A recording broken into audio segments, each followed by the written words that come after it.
relates to the protest, relates to your messaging, and all in one, people feel them with the same energy. So I think we can take the discussion also to that level. Are there really protest songs, or are there songs that people relate to during protest? Now that calls for the older times when people went to war. Their chants probably had no meaning. Do people relate to songs that give them that kind of feeling, or put them in a position to release the courage? Because it seems, if I was to do a research, it doesn't matter what the message is. What matters a lot is, how does it make me feel? Does it amplify my courage? Does it sink my fear? So that's a discussion that, if you look at the songs, like Angukana is a big surprise. Like, hey, Angukana is now probably the main theme song during this protest. But the message from the first to the last word, I'm sure even the artists are surprised. Like, how is this even a protest song anyway? So that's what I would love to add. The other part I would love to add that has been added by Willie, it has really pained me a little bit when he says, art for social change has no money. It doesn't pay. So that is dangerous, because if someone declares that he will do art for social change, is he declaring that I don't want to make money, I just want to be a patriot? Or is it the stakeholders who tend to feel the need to pay for everything? Pay for camera, pay for journalists, pay for edits, pay for posters, pay for designers, pay for everything. But assume anyone in that space is a patriot, needs to give for free. When I listen to Shiko say that when you call artists for social change, they don't need fare. They don't need bus fare. Then who are these other people who need bus fare who are given? Yet this is the biggest vehicle that amplifies the message. The same thing again happens in the media space. Like you find you might need radio. I work on radio to send messages, put out interviews. But everybody plans for everything, budgets for everything, but doesn't budget for the main vehicle that delivers the package. Is it also a discussion we need to have from stakeholders, from the NGO world, even the government? When they want to communicate peace, they say, give us space.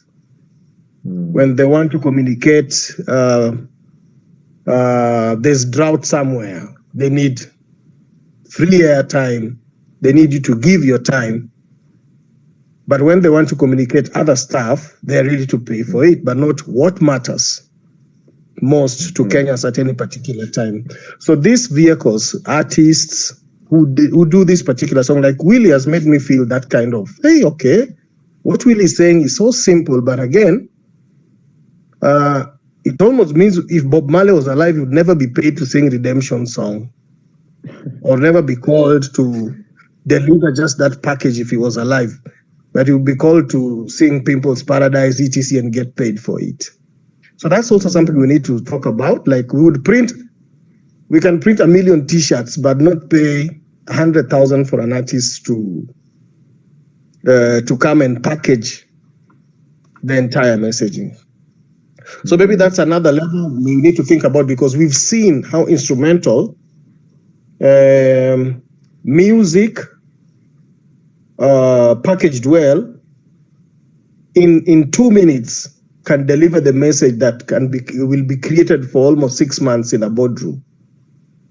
So that's also another sphere we need to look about when we'll be redefining protest songs or songs like this, and that needs to be redefined in the spirit of Bangladesh. What is happening now?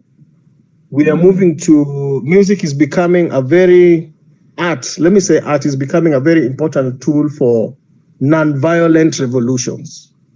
In that aspect, not that how do we commercialize it, how do we help people in this space commit to creating more or trying to find more, right? Like a book, like someone would write a book.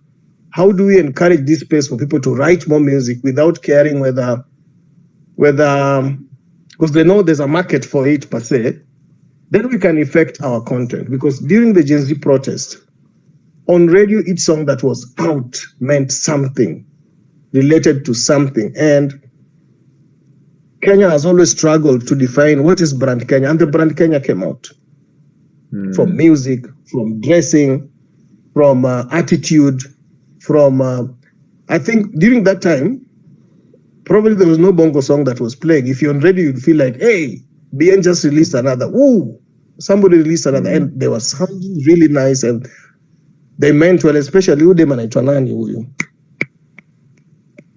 Not Jovial. What's her name?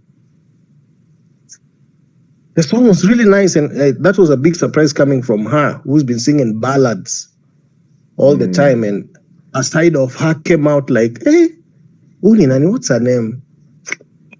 Oh, man. I'm sorry.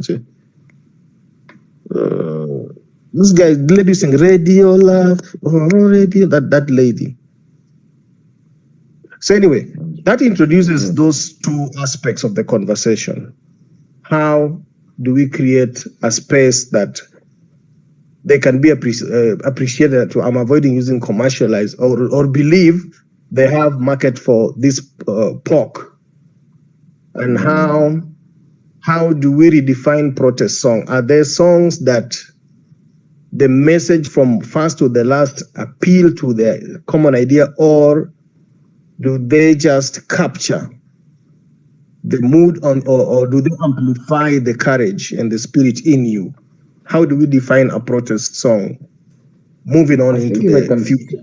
Yeah, I think if I can speak to that specific question, at least from the research we've seen, you do have songs falling in those two categories, where a song based on the lyrics and even just the arrangement of the song seems very intentionally created to address a specific issue. So whether it's police brutality, whether it's the cost of living, whether it's, whatever it is. So, there's a big difference between Juliani singing Utawala and, Wadagli singing Angukana. There's a big difference between Gidi Gidi singing Unbogable and Kalamashaka singing Tafsirihi. So I feel like the intent does matter, at least from the artist's perspective. So what we have, I don't know if you had joined us at the earlier point. We opted to christen it the Unbogable syndrome. So the songs that were not done specifically for protest, as we are calling it. But I like how you say these songs that almost carry the feeling that I am looking to be triggered in me at that point in time. So what we have seen cutting across some of these songs has been, if you look at the titles of the song really matter. So you're giving, because you think again, even Angukana, as you very correctly said, even the meaning of how they were using the word was not meant for this specific context. But again, you can take the very literal meaning of the words and it becomes, I want that bill to fall. So Angukana. Things like Goda Tena, again, very interesting also how we co-opt language, something borrowed from Kikuyu, and it comes and gets used in this different context. So I'd say we have seen songs that fall on one end or the other of the spectrum. But that's, I think that becomes also very interesting when it comes just to the shape of protests, music, quote unquote, and you can even add different layers where you have things like gospel music, I think as Bob had mentioned earlier, that have been co-opted. So whether it's Yote Yawezekana or whether it's Bado Mapambano, which I think even for us was a very interesting discovery to discover was actually a gospel song that was sung for Christians before, then gets co-opted into this. So I think there's the artist's intent and there's a creativity of the listener as well, and how they can take the song also and make it theirs or co-opt it into their own purpose, whether by changing the lyric or just working with it. Yvonne, I'll throw the mic to you. Welcome on board. Curious to hear your thoughts on this. Thank you. So, first of all, it's good to be here. This is such an interesting conversation. I'll make mine very short because I have a very short window. So, first of all, to just agree with Maji that a protest song can be anything, any song that is already perhaps in circulation, even though it may not have necessarily been meant to be a protest song. It's just about, the feeling it invokes and whether it gives you the courage or the strength to continue to, keep yourself sane and going through the process. For me, there's two songs I'm listening to that I think I really like and that are powerful. I'm a bit of an old school person. So there is a song by Wailing Souls called Shark Attack. Talks about rejecting the New World Order and stepping back and from all the fear and confusion that's being created and getting back to our values and our rights as a society and just, thinking about that. And I think that for me is really huge at this time. And for some reason, that song just came into my head and I listen to it quite often. The other one is by Eric Wainaina, Ukweli. Now, I know this song was written initially for a different time in our country's history. I think it was right after Father Kaiser's murder. I don't know if he's here and he'll correct me on that. But, there's things in there that are really interesting. I mean, about truth finding its way, even when there is so many attempts to mask the truth. And we know what that looks like in the times that we're living in. There's some lyrics, and I think I was telling John Allen about this. There's blood on your fingers, but honey flows from your tongue. There's lyrics in there that say a lot about what truth has become, particularly from people who lead us in this time. And that just, still reminds me of, where we are and to stick to the truth. But that being said, there's a lot of art that's going around that I think is really impressive. I've seen something by Goofy Docs, I think, and Mufasa. You remind me of someone. Interesting stuff. That's coming up. I'm looking forward to that. Too Early for Birds, again, something that wasn't initially a protest piece of art. While the story was of Tomboya, it's been tailor-made to current circumstances to obviously reflect what people are thinking about and going through at this time. So there's lots of art everywhere, whether it's poetry, whether it's plays, whether it's songs and music. But for me, those are the two songs that I play, I think, literally on repeat right now that are so powerful for me and remind me of just what I think we need to be focusing on. Truth that will never die, no matter what happens, and it lives on. And then, resisting attempts to take us away from who we really are as a people, as a culture, and reminding us about our values. Thanks for the mic. Awesome. Thank you. Thank you so much. And I like that you contributed your songs. So anybody else who speaks from here onwards, we want to hear what is your song that puts you in the protest mood. Actually, I think I'll go back to Majimoji. What is your song?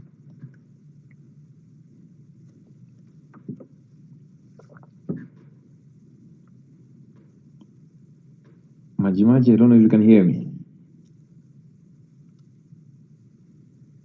Yes. Yeah. Hello? Yes. I wanted to find out what is yours. What was the question? What is your protest song? What is that song that puts you in that mood, as you referred to it? By name or by description? No. So we're talking about protest songs, and how the same way you've said there's a song that resonates with that feeling that you're looking for. Yeah. So if Majimaji decides to go to Mandamano, what is that song that puts him in the frame of mind that he needs to be in? Of course, Unbogable is number one. Number two, there's Chess Deck. Fight. Yeah. Those two. And if it was 2 days to Redemption song would be good because I need it quiet and just to confirm I'm purposeful and I have a cause. So those three: Redemption, Fight, then on the street, of course, is Unbogable. Awesome. And Yeah, somebody so else. that brings reggae. Reggae is a very important tool for me. And then, of course, I have to relate as an individual. Yes. With the composition, probably messaging, and the energy. Yeah, I'll have to relate as an individual, because at that moment I'm taking my own decision. I'm not going by the mob psychology. Absolutely. I want to be convicted that I'm here for a purpose that I am sure I'll always scribble somewhere and say, I did this and I'm proud. Awesome. Yeah. Thank you. Thank you for that. Somebody has mentioned that, sent me a note. The artist you're referring to earlier might have been Nadia. I don't know if that is correct.